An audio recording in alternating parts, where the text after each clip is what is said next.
दुःखी आणि नकारात्मक लोकांपासून दूर राहा. कारण जशी आपल्याला ऊर्जा जाणवते तसेच वाईट संसर्गही लागतो. ज्या लोकांच्या विचारात दुःख, तक्रार आणि भीती आहे ते तुमचं यश चोरतात आणि तेही शांतपणे.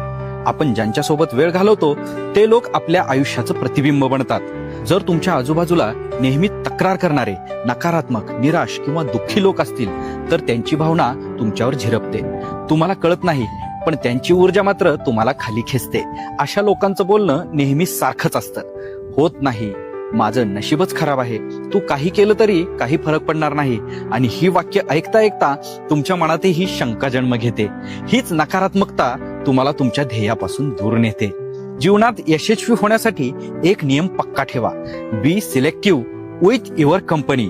सकारात्मक लोकांभोवती राहा जे अपयशाला शिकवणं मानतात, जे पडलं तरी पुन्हा उभे राहतात.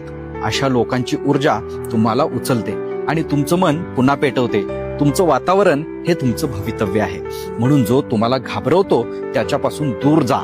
जो तुम्हाला प्रेरणा देतो त्याच्या जवळ राहा. सत्तेचा पहिला नियम, तुमचं मन नेहमी उंच ठेवा. नकारात्मक लोकांपासून दूर राहा कारण त्यांची सावली सुद्धा तुमचा प्रकाश कमी करते. फॉलो करा कारण इथं शिकतो आपण 48 लॉज मधील यश फक्त मिळवायचं नाही, ते टिकवायचं कसं हे रहस्य.